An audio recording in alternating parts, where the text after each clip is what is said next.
Hello, bienvenue dans cette vidéo. J'ai 5 minutes, donc j'en profite pour faire une vidéo. Elle va être courte, je pense.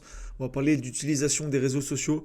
Comme d'hab, format basique. On n'est pas là pour vendre des paillettes, d'accord? Je suis pas là pour vous faire des slides super stylés en me disant que je suis consultant de la mort et blablabli et blablabla, d'accord? Je suis là pour faire de la valeur. On va droit à l'essentiel. Le but, c'est pas de faire le pseudo-entrepreneur successful, je sais pas quoi, comme tout le monde fait. Moi, j'aime pas les paillettes, ça me casse les couilles. Donc là, on va voir comment utiliser les réseaux sociaux selon votre business en SEO.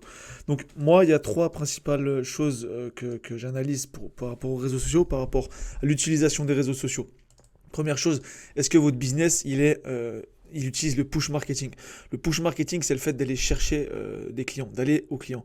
C'est-à-dire, par exemple, si vous faites du e-com, si vous vendez, je ne sais pas, peu importe ce que vous vendez, si vous vendez des vêtements, ça va être utile d'avoir des réseaux sociaux. Parce que des gens, enfin, vous allez chercher du client. C'est pas le client qui vient à vous. C'est vous qui cherchez du client. C'est vous qui cherchez à faire passer à l'action certaines personnes, à faire passer à l'achat certaines personnes. Donc, ça peut valoir la peine.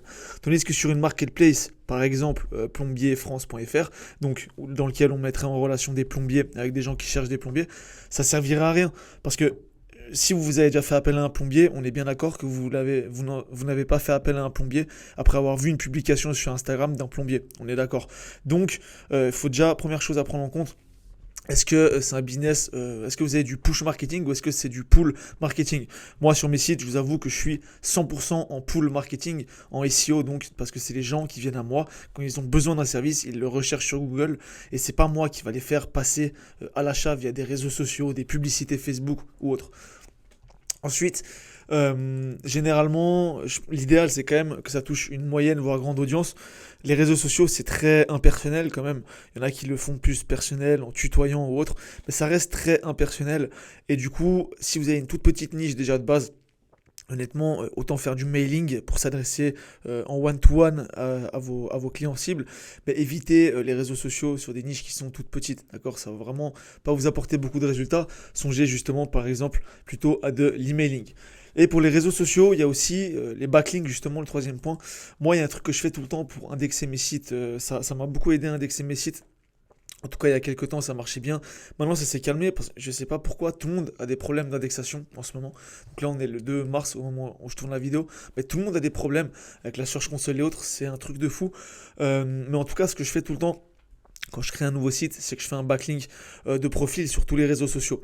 Twitter, Instagram, LinkedIn, la totale. Je crée une page Facebook et autres avec un backlink justement vers mon site web. Par contre, je ne crée pas de publication ni autre. De nouveau, ça vient justement ici au point 1 qui est que mes business sont des business full pull marketing et pas du push marketing.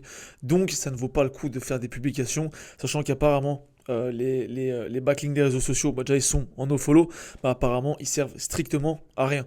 Donc voilà, rapide vidéo, j'espère qu'en tout cas ça vous aidera à décider, parce que souvent je sais qu'on a envie de faire plein de trucs pour optimiser son site et autres. Le mieux des fois c'est peut-être de dupliquer votre site, d'accord? Arrêtez de vouloir faire du Pinterest, du machin, du truc, si ça sert à rien. Allez plutôt dupliquer votre site, créez-en un deuxième. Ne faites pas des choses qui ne servent à rien juste pour combler votre journée de travail, quoi. Donc voilà, n'hésitez pas à lâcher un petit like, un petit commentaire. On se retrouve dans une prochaine vidéo. À tout à l'heure.